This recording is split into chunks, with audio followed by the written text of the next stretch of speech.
up, peeps? It's your girl Dosh coming back to you for real takes. Well, it's that time again, you guys. It's some movie news time. I have quite a few different things I want to discuss. A couple of remakes, some reboots, a couple of new pairings, and there's also some biopics I want to discuss. So you know what? Let's just go ahead and jump right into it, you guys. Now this one isn't a remake or a reboot or anything like that, but this actually has to do with a continuation of a story for a movie that, of course, I love that came out last year, and it was actually my number one for one of my favorite movies of 2018, and that was Mission Impossible. Now, I'd already discussed early in the week how happy I was to know that Christopher McQuarrie is doing Mission Impossible 7 and 8, and he's going to be doing them back to back. Yes. I am actually happy because when I was discussing this with another friend, I think it was in the comment section when I was talking about this earlier in the movie news in the beginning of the week, I think Monday or Tuesday or something. I had talked about possibly who they could bring back if they're doing 70. Now we already know most likely Rebecca Ferguson will be back, Simon Pegg, of course, maybe Angela Bassett might be back. That would be nice. Now, other names came up, and there was one name that this individual brought up, and that was Paula Patton. Now, I was talking about this because I'm thinking, okay, we could see some people that could have been in the previous movies that could come back. Now, what they're saying is they're considering bringing back Henry Cavill and also Alec Baldwin. Now, I'm not, nothing wrong with that because that would actually be cool. Definitely for Alec Baldwin for sure, because of course he was a secretary of the IMF, so that one is definitely foreseeable. Now the way things were left off with Henry Cavill's character, he was what, August Walker, and he also was considered the leader of the Apostles. So I feel like there's certain undertones from that storyline that could still be flushed out with the apostle part. I feel like there's other people he's probably was dealing with, working with, whatever, who could be kind of out in limbo and trying to figure out what to do so they can try to be kind of strategizing their next plan or move against maybe Ethan's character, played by Tom Cruise. That would be interesting. I would love to see that. So I'm down for the possibility. Now, as opposed to him saying Paula Patton, I was like, yeah, that's a good idea. That would be kind of interesting. She was actually in Ghost Protocol. Now, one of the ones I would love to see come back, and, not to take away from Rebecca, is I liked Maggie Q. And she was actually in Mission Impossible 3. I loved her in this. I'm a fan of her anyway, so I might be acting a little biased. It is what it is. But that would be nice. We have, The White Widow. Thinks coming back. Now that's Vanessa Kirby's character. I talked about her originally because she's in another movie she's working on that's coming out this summer, and that will be the Hobbs and Shaw. So I'm looking forward to seeing her because she actually was really good in her scenes that I enjoyed. Of course, one name I didn't bring up that I said most likely will be back is Ving Rhames. Let me put that out there. I want you all to think I forgot all about him. So we'll have to just see how that pans out. I'm just still elated because all I was thinking we was going to get a Mission Impossible 7, but I never would have thought to my wildest dreams we were going to get 2 of them, and he's going to do them back to back. Now, when I told you guys at the beginning of the week, it's going to be 7 will be summer of 2021, and then 8 will be summer of 2022. So, and also for the fact that he is still in the midst of working on Top Gun Maverick. So that's one of the reasons why he's not starting on it this year. Once they wrap that up, most likely, I'm hoping Tom takes a little bit of a break before he jumps into that, because I can only imagine if they're doing a back-to-back, by the time he's finished with doing whatever needs to be done for the last whatever, shot, anything for Mission Impossible 8, brother will probably be tired. Again, he's a perfectionist. He's a hard worker. He stays working, literally hopping from one movie to one. I don't think he even stops, honestly, for air. Sometimes I'm like, does he even truly even have a life? It just seems like he just stays working. So, but kudos to him, whichever. I'm happy to see them both teaming up. They make a great pair, as him being the director, the vision that they always put out, and whatever Tom brings to the table in regards to whatever story, whatever type of definitely action sequences, things of that nature. So I foresee some good things happening. Like everybody said, and I agree, but I feel like I'm confident. They're like, it just keeps getting better. So I could only imagine what these next 2 movies will be in store. So I'm here for it. I'm ready. Let's just do this and get this going, because once they say they're getting ready to start on it, I'm going to be too freaking happy. So, but we have a ways away, you guys. So I don't see anything happening in the near future. I'm looking forward to seeing stuff about Top Gun Maverick before I jump into Mission Impossible. So let me miss it for a minute. I'll enjoy the movie that just came out last year, and then we can go from there. So, but moving on. Now, there is a movie that's going to be starring Chris Evans and Tom Holland. It's going to be on Netflix, and the title is called The Devil All the Time. Now, I'm happy because now that we know, and I want to say early summer, Chris Evans had posted on Twitter, Of course, talking about, him enjoying his time, being, with Marvel, whichever and all. A lot of people feeling this cryptic because, of course, we're waiting for them to do the next part installment, of Marvel in regards to Avengers Infinity War Endgame. So a lot of people getting all freaked out, whichever, because I don't know anything about what exactly is going to happen. I do not read the comics. I do have a couple of friends who actually do, and they know not to say anything. So I don't want to read too much into that. Also with Tom Holland, I know he does course work. We just got a trailer of him doing for Spider-Man, Far From Home. It was really good. I'm excited for that. That comes out, I think, I'm not mistaken, I think it's July.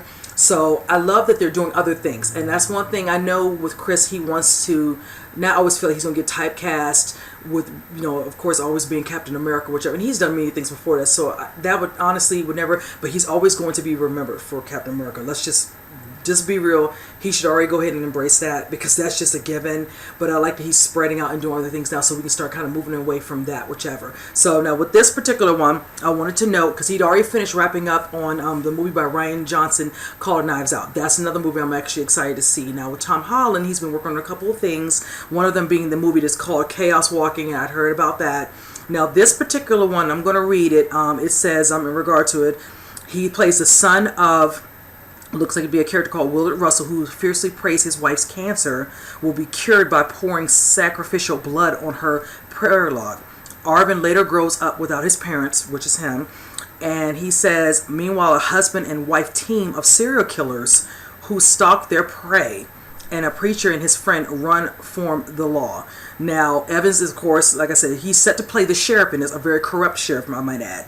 Then we have other cast members. I'm going to note the casting somewhere up in here. Robert Patterson is in this. Bill Skarsgård's in this as well. Then we have Mia Wasikowska is in this. I hope I said her last name right. My apologies if I haven't. And then we have a person by the name of Eliza Scallon. So, and then Gabrielle Ebert, excuse me. So, yes, that's a nice full cast.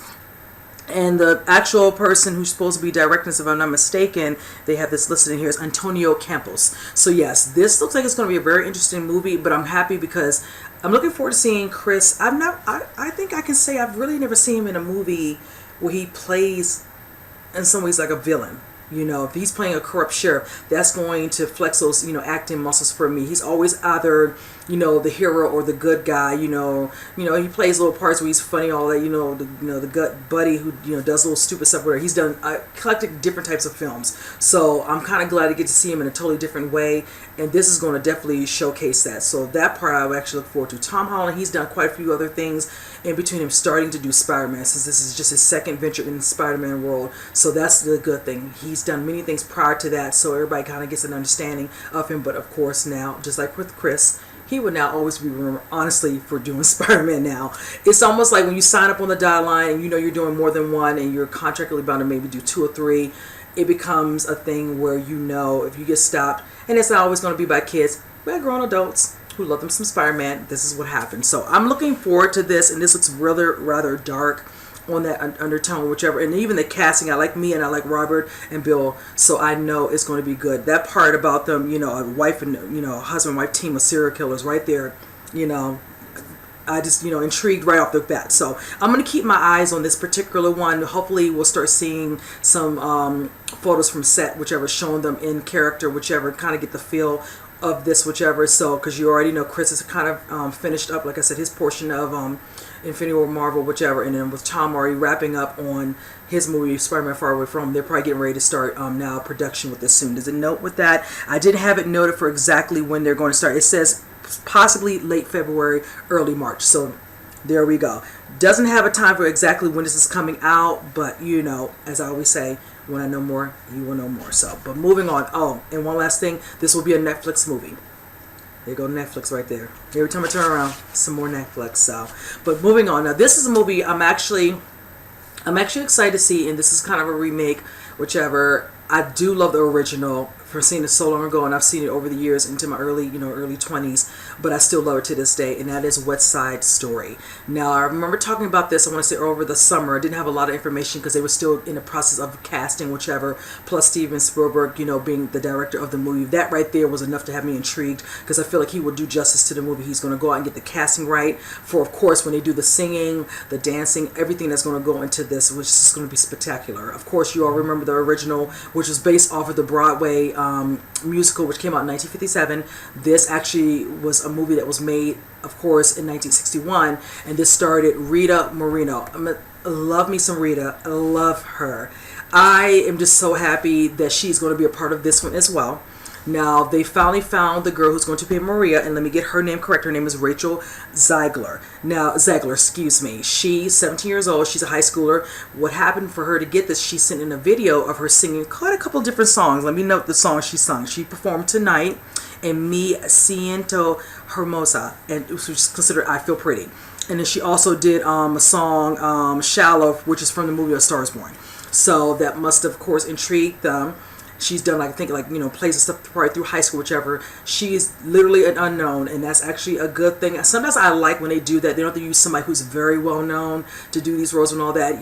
Go outside of the box and find somebody, whichever. There's nothing wrong with everybody who is already in Hollywood, but sometimes a fresh face does wonders. And when you look at her, with the overall premise of how she looked compared to how Natalie Wood looked as Maria, she looks perfect. She's very beautiful. She looks great. So she's going to lay those pipes out with those songs. They got a winner. And let's just say, once she does this, she will no longer be unknown. She will definitely be on the book. So kudos to her. Now, for the rest of the casting, let me get this straight. Now, we have Ansel Elgort, who will be playing Tony. Then we also have, from here, if I'm not mistaken, we have David Alvarez, who will be playing Bernardo, and we have Ariana DeBrose, who will be playing Anita.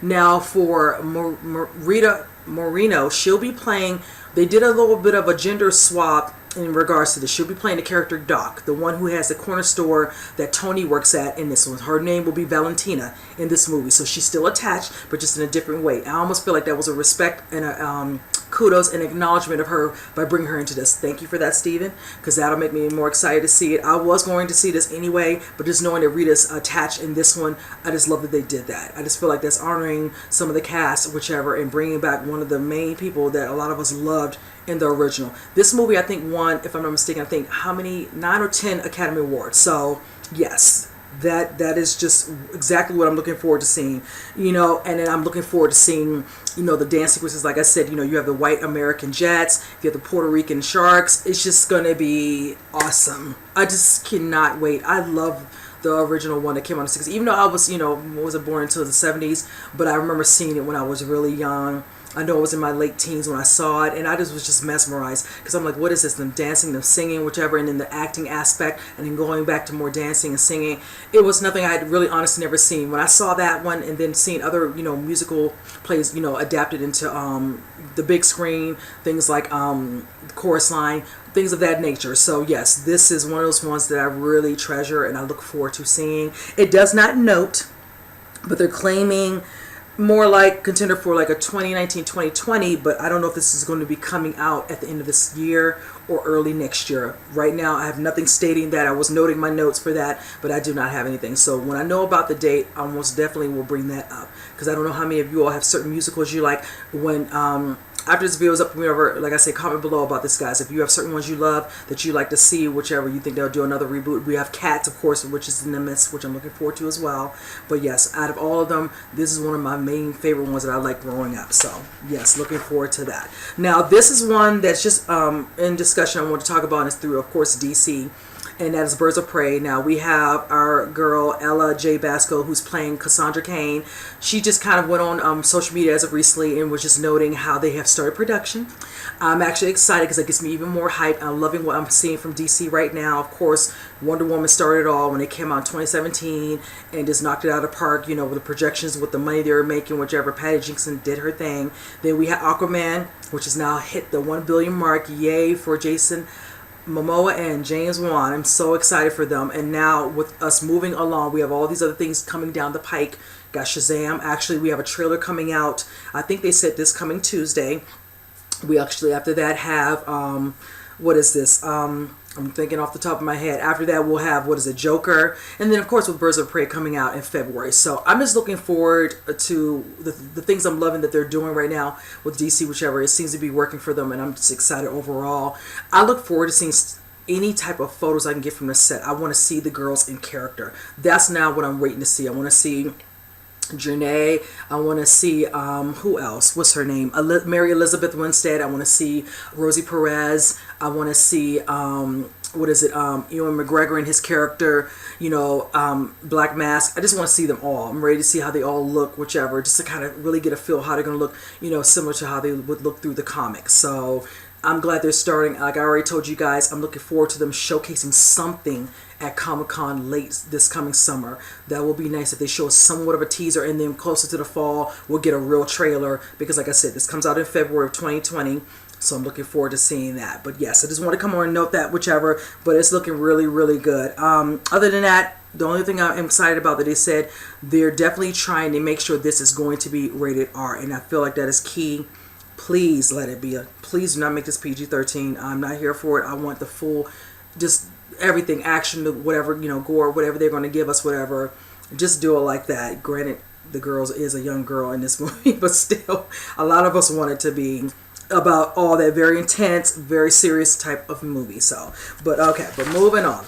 Now, there's one thing from DC I want to discuss that I'm hearing rumors about, and that has to do with possibly one of the possible villains, because I'm hearing it's going to probably be multiple villains, is Matt Reeves' The Batman. Now, one of them is coming up that they're talking about, and that's supposed to be the Penguin. Now, I'm excited for that because I actually enjoyed the Penguin. Now, if you all recall, the one I actually love it from is the one where it was played by Danny DeVito, and that came out in '92. I thought he did excellent as playing the Penguin, aka was it Oswald Cobblepot? So Cobblepot, excuse me, let me get the name right, Cobblepot. So I really like that. That is a good little possibility there. Now, if I'm hearing they're saying multiple villains or antagonists or whichever, I'm curious who the other two could possibly, or he could be one and then it could be another one. It might not be two or maybe three, might just be two. I don't know. I don't think he would have just one. Now, in regards to that, as I told you a couple weeks ago when I was talking about Matt Reeves, I've said they've kind of already finished the script. He's been tweaking it.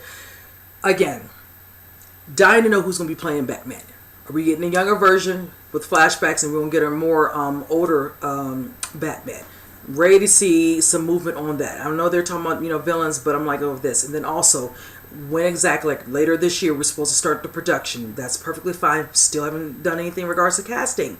I said we're only in discussion with rumors, and I really would like to know what they're doing with the overall casting of this. So that's just my feelings on this. I'm hoping, come spring, whatever, and all that, they'll start showcasing more stuff. Definitely before the summer, I hope we know more, because they're claiming later this year is when the production's supposed to start, so they can stay on track. Because I figure they're trying to get a 2020 release. If not, and it gets pushed back to 2020, then we probably won't see this until 2021. I don't know if it's afraid to come out around anytime around the summertime with all the things that are going to be popping up around next year in the summer now, because we're starting to see a lot of things that are getting actually noted for release in 2020 now. So we're looking like we're getting it. We already know it's jam-packed for 2019. There's no room for anything. So I don't know, but I look forward to knowing a little bit more about this. And then also another person who's actually vying for the role is Josh Gad. He's been in quite a few different things I love. I enjoyed him when he did Beauty and the Beast. He's hysterical. So that I can see that. So that would be nice if he's going to play the Penguin. I'm hoping they keep him in mind, and Matt does consider him. That would be really, really something to see. He would have to flex his muscles, do whatever you need to do to portray that, look over the video from Danny, anything that was done previously with the Batman, the show, the movies, anything that can help him to bring that baby to life. So yes, I'm looking forward to, again, knowing more, and hopefully we'll know more in the next couple of months. So, but moving on. Speaking of DC, one last thing. As I was talking about all the different things that I'm enjoying and loving from them, one thing I've been noticing since they had a recent shakeup with the things that happened, of course, with Batman versus Superman, not getting a Man of Steel 2 right now, also, of course, talking about the Batman, the things that are trying to phase out. We have Birds of Prey, got the Wonder Woman 1984, of course, like I said, Aquaman's doing good, Joker's already been wrapped up, Birds of Prey, of course, is about to start production. DC finally is kind of figuring out their niche. I said, let this be their niche. Don't be like Marvel trying to have the shared universe. It doesn't seem to be working if they would consider doing it that way. Clearly, with the way Justice League and everything went, whichever, even though it made good, whatever and all, but it got mixed reviews. A lot of people didn't like it. Some people still complain, talk about the damn mustache with Henry Cavill. I'm like move on. I'm like, oh my God, it happened. It's a done deal. It's like, why? But needless to say, it seems like WB chairman, and his name, let me note his name, is Toby Emmerich. Since he became the chairman of Warner Brothers, whichever, they had a discussion about how they feel about the way things are going with the Hollywood Reporter. And let me know what he says. He says, we all feel like we've turned a corner now. We're playing by the DC playbook, which is very different than the Marvel playbook. We are far less focused on a shared universe. We take it one movie at a time. Each movie is its own equation and own creative entity, excuse me. If you had to say one thing about us, it's that it always has to be about the directors. And you know what? I had to sit back and I had to think about when he said that, and I actually think that is true because of the way I use example James Wan. Now, you know, with the way they were going about Aquaman, whichever, prior to that, Zack Snyder had put out his feelings, whichever, you know, and of course, you know, certain things happen personally, whatever, and then somebody else had to come in there and, you know, kind of finish up, and I think it was Josh Whedon, whichever. So from there, you know, when they were deciding if they were going to make one, you know, standalone movie, whichever, they probably tried to figure out who to use, whichever, and I'm assuming that's when the powers that be came together, and James Wan was the one that ended up getting, you know, the responsibility to do it, and I'm so grateful it actually worked out that way. It was the best thing ever that could happen for them to do this, because look where we are now. A lot of people try to, you know, downplay Aquaman, you know, dog it through the comics, the way he looks, his, you know, his overall look, you know, in regards to the costume, whatever, and then here comes James Wan, gives us this beautiful underworld, you know, the colors, the visuals, of course, the storyline, you know, all these different things, and everybody's like, oh my, this looks good, this is really good, and it obviously reflected because it did good, you know, overseas and domestically, and here we are, like I said, 1 billion over and still raking in more dough, whichever. So that lets you know that he didn't have a lot of input from the studio. They let him kind of, let's say, free reign, but let him, you know, guide the storyline. Same thing before him was Patty Jenkins, the way she did Wonder Woman. It worked perfectly well for her, so much so that she's doing the second one, and she got a nice little heavy paycheck to show that they feel very confident that she's going to bring it again in the second part of the storyline to move Diana, aka Wonder Woman, along. So I'm looking forward to seeing again what Todd Phillips is going to do with Joker. I'm looking forward to seeing the director who's a part of Birds of Prey. Of course, we already know how it's going to go. David Sandberg with Shazam. And then, you know, just moving on from there. Of course, we're going to, down the road, we're going to have Suicide Squad 2. We're going to definitely eventually have The Flash, and what's going on with that one. And then just some other ones that I was talking about, like the Batman, of course, with Matt Reeves. I'm just ready for them to just move on. But I'm loving how this seems to be working. This seems to be their thing. They get the right director who has the proper vision, if they're using from the storylines, from the comics, whichever, and all that, to bring it to life and keep as realistic to it as they possibly can. Again, so I'm looking forward to that. And also another DC movie, like I said, I talk about it because the hype for me is real, is Morbius, of course, starring Jared Leto. So again, there's so many different things DC's doing. I'm loving it. Again, no shared universe. They seem to be doing what they're doing, and it seems to be working, and I think people are kind of getting a little bit hip to it. So they just need to continue doing that because it seems to be working for them. And if they want potential of, you know, still making that money, whichever, go with this. Because it seems like everybody's now, they're becoming more focused and looking at the stuff that they're seeing for DC now. Trailers, everything now. And a lot of people won't frown and say it's a DC. You'd be amazed when people, I've seen other reactors, when they talk about something or a trailer come with them and all, they say, oh, it looks like it's from DC, whatever. They don't get all excited like you would think, whichever, but I feel like the tide is slowly turning. Not everything, like I said, has to be gory or dark. A little bit of funny, whatever, there's nothing wrong with it, but as long as you stick, you know, as true as you can to the story, then everybody, you know, will like it, and hopefully everybody will be happy with what they see. So, but moving on from that. Now, this is one of these ones that I'm actually interested in seeing, and this is going to be a biopic. This is going to be starring Billy Zane, and this is going to all encompass stuff about Marlon Brando. Now, I haven't seen Billy Zane in anything as of late. I will be honest with you. He might be doing maybe some stuff that's, you know, considered, you know, independent type of films, whatever. I know he's done some TV. Nothing that I normally watch, whichever. Is so much to choose from that I'm very particular and selective what I choose. But I am a fan of his work. I've loved many movies. The first movie that introduced me to him and Nicole Kidman, I've discussed this before, is the movie Dead Calm. It's one of my favorite movies. Then, of course, he did one of the ones that everybody always remembers because he was so disgusting, nasty, mean, and that was Titanic.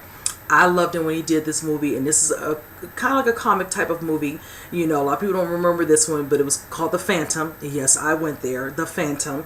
So yes, he's done a couple other things. He's done some other movies. He did this movie I'm really going there, whichever and all that. Not to say you'll judge me, but whatever. I loved it because it was very sultry. He did a movie called Late Consequences, and I loved that movie. So yes, I always thought he was hot. So yeah. And then of course you all remember what is it, The Demon Knight? You know, the movie starring Jada Pinkett. You know, with him as well before she was Jada Pinkett Smith. So yeah, he's done many things over the years that I actually like off and on, whichever. So with this one, I'm looking forward to this one because, like I said, this has to do with Marlon Brando, and I'm a fan of him. He's one of those very iconic, you know, men in general, not just in Hollywood standards, just iconic in general in American history, whichever. And the fact that he could be very controversial. Now, you all remember when he won his award through Academy for The Godfather. He had, what's her name? And I want to note her actual name.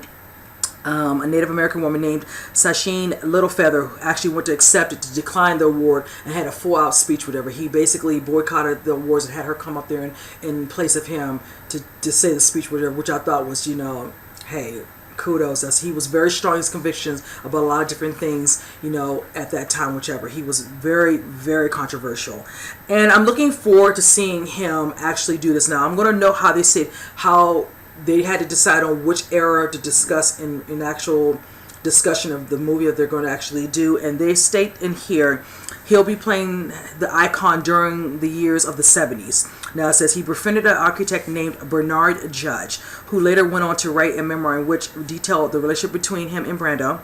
He says the film will tell how Brando and Judge planned to build a world's first ecological perfect retreat on a tiny Tahitian island. Now the actual director who's going to write and direct this, his name is Bill Fishman. Not too much known for his work, whichever. No, I think they worked together. If I'm not mistaken, he did one movie they said that they worked together in, and I didn't actually know this, and I had to note that anyway. But it was the movie, and I did see this. It's been so long because that was the 90s, 93 Posse. Yes, he did that one with him. So yes, that was, God, it's been a long time since I've seen that movie. Wow.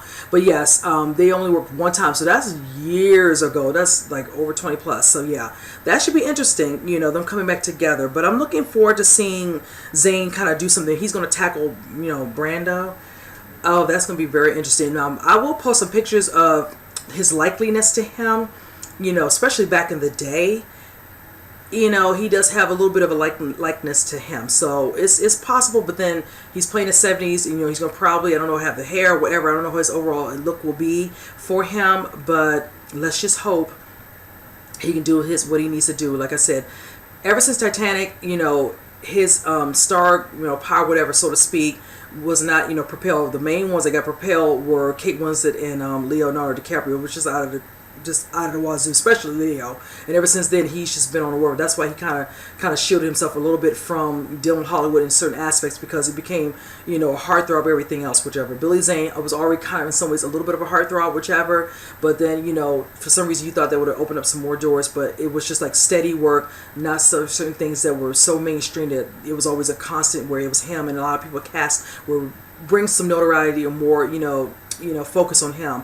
Not so much. So, but yes, with this one, we'll see. So I'm gonna keep my eyes on this one because I'm curious to see how this is going to pan out. But yeah, I am a fan of him, and the title of the movie is called Waltzing with Brando. So yes, when I know a little bit more about this and when it's going to start production and the date, then I'll just note this with you guys. Now, another one that I'd already talked about is a remake, and I've talked about it for the last couple of weeks off and on, is The Witches. This is the movie that Robert Zemeckis is going to be doing, which is the movie I saw back in the 90s, which starred Angelica Houston. I told you I'm a total fan of her. I love her. She's done multiple movies I love. She played the Grand High Witch, and I loved her in it. She was straight freaking creepy.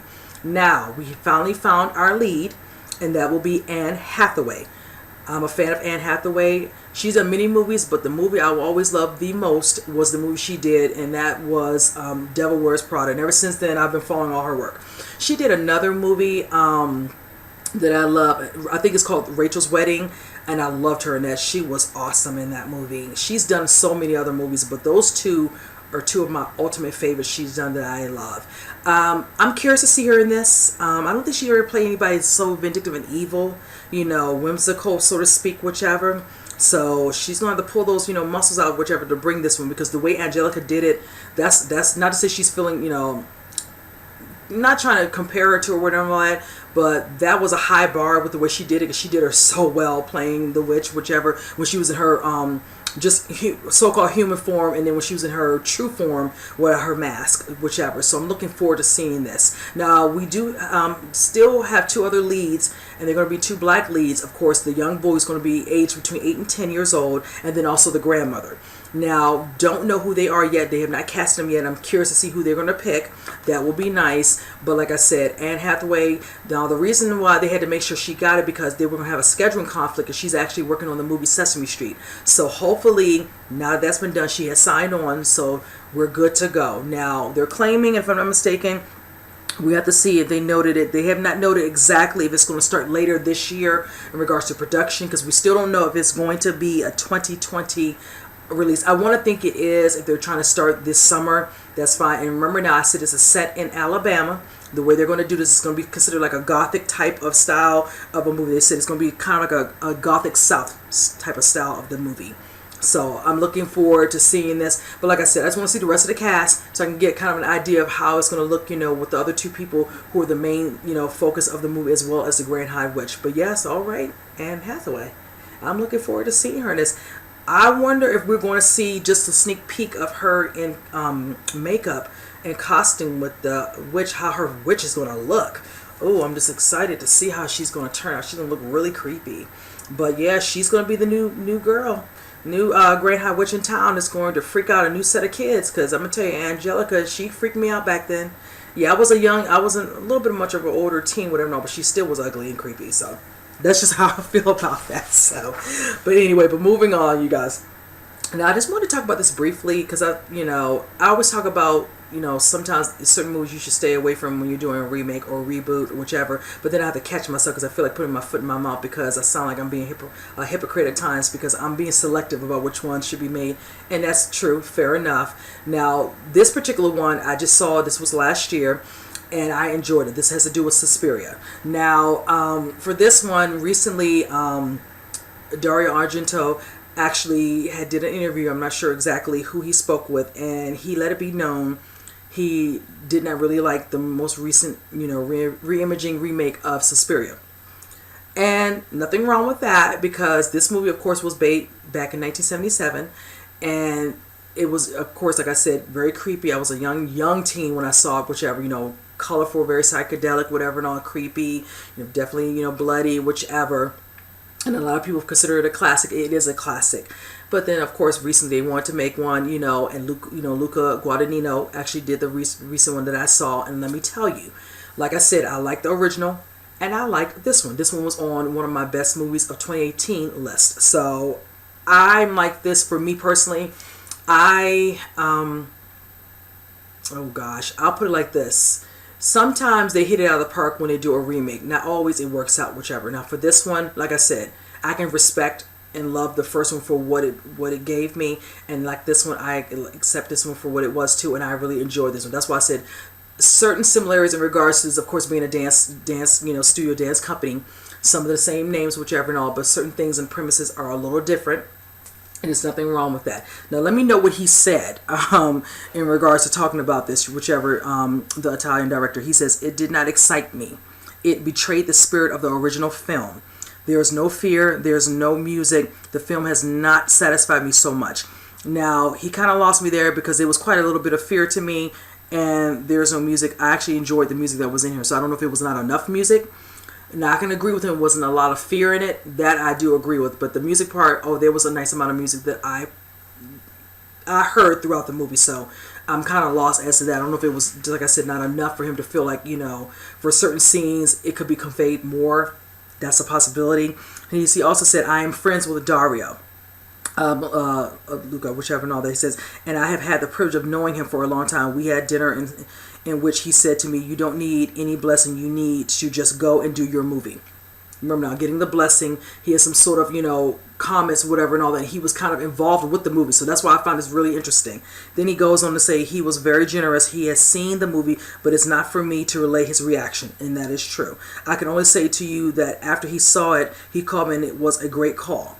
So it's kind of interesting how he says certain things to Luca after the fact, but then we're hearing this stuff a little bit later on, months later, whichever, it doesn't make any sense. But see, the thing about that, you have to be very careful. And as a director, You never want to badmouth another director or another. You got to be very careful with your words, whichever, and all that. You don't have to like it because, granted, you did make the original, whichever. And almost some people will see like this is kind of like, you know, you showing your love of the movie and you want to give it a new take on it, whichever, and all that, and showing your love and respect for it, whichever. And like you said, he, you know, you don't need, he said no blessing, whatever, and all that, but in some ways he wanted to feel like he could do this, whichever, so you wouldn't be offended. There's other directors, I've talked about this recently, how some certain movies are going to be made down the pike, going maybe in another year or two, whatever, and all that. Like another one, John Carpenter, he's not too happy about some of his other movies being made, whichever. And I always feel you should be very careful when you're doing that, whatever, and all that. You know, get some type of feedback, you know, get to know the director, whatever, if you're going to do this, and get some of the extra feedback could help you put it over the top, whatever. Then in the end, it turns out good.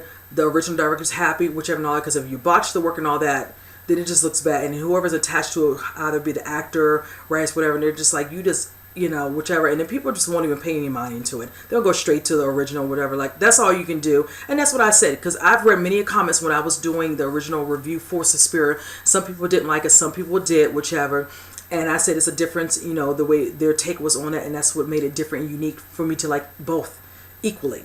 So, you know, you can't please everybody. And there's nothing wrong with that. You know, you just go with it how it is seen fit, whichever. The movie's done now. We can't go back in time and stop it. It's here. And matter of fact, it will be here in a couple of weeks. It comes out January 29th, and trust me, it will be in my collection. I definitely plan to buy that. I'm going to tell you, I want to watch it at home. It was so creepy watching it in the theater. Oh my goodness. I definitely plan to get this one. So I'm looking forward to seeing it again, you know, in my comfort of my own home, because I was kind of freaked out. Some of the scenes are very... It's a lot to take. I was very nauseous, like I said before. And then towards the end, it was, yeah, it got really, really gory. So, yes, you know, if you all have not seen it, check it out if you want to. No pressure, but I did enjoy the original reimaging of Suspiria. So, but moving on from that, you guys. Now, my last order of movie news. I'm actually excited about this because this is a particular, well, both of them, but the particular actress is involved with this. And I just love that she's flourishing very well, and that's Issa Rae. She and, I want to get his name correct, Kumail Nanjiani, will be actually in a movie together. They're going to be in a romantic comedy, and I'm looking forward to seeing this. Now, it's supposed to be titled The Lovebirds, and it's supposed to be through Paramount. So I'm excited for him. Like, the girl's busy. I love it. She already, like I stated, had done recently last fall the movie The Hate You Give. She was in that movie. And also I just recently did a reaction for a movie that she's going to be in titled Little, starring Marseille Martin and also Regina Hall. So Issa Rae is busy. I'm excited. So let me read what it says in regards to what the story is all about. It says the movie centers around a couple, which is played by Nanjiani and Rae, on the brink of a breakup. The pair, subsequently becomes embroiled in a bizarre and hijinks-filled murder mystery. And as they get close to clearing their names and solving the case, the twosome need to figure out how they and their relationship can survive the night. Looks very interesting. They both are hilarious. I can imagine the banter with this murder mystery. This is going to be funny. I'm looking forward to seeing this. I'm looking forward to... Now, the director on this, let me get his name. Oh gosh, excuse me, you guys. What's his name? I just wanted to note that up on here. It says, of course, in regards to, I can't seem to locate, but I'm not going to worry about it, whichever. But needless to say, also, Nanjiani is actually working on another movie. Actually, it's going to be a comedy called Stubler with Dave, Bautista. And I'm actually excited for that. That will actually be on Fox. And then with Issa Rae, like I said, she's already got her show, Insecure, and she has her movie coming out in April called Little. So yes, they're doing their thing. It looks like it's going to be funny. Also, the director of The Big Sick is actually going to be the director for this. I'm going to note his face up here somewhere, whichever, because my mind went blank for his actual name. I don't know. Michael Showalter, excuse me, you guys. Michael Showalter will be the director. He's the one who actually did The Big Sick with him. So yes, I'm looking forward to seeing this. But like I said, Kumail, he is hilarious. I've liked him in other movies he's done. And of course, The Big Sick was good, even though, you know, sad and touching at times and all that. But, you know, a little bit of at least, you know, humor in that as well. But yes, and then Issa Rae in there, and them two playing a couple.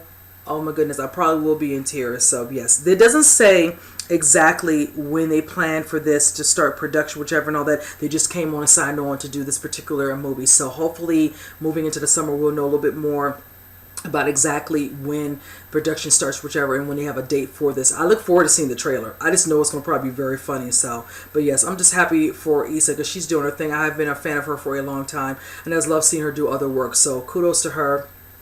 And that is it, you guys. I am done for my movie news. Like I said, comment below. Let me know if there's anything that I discussed that you all wanted to kind of harbor on a little bit more with that. And with that said, I will see you guys on the next movie news. You guys take care.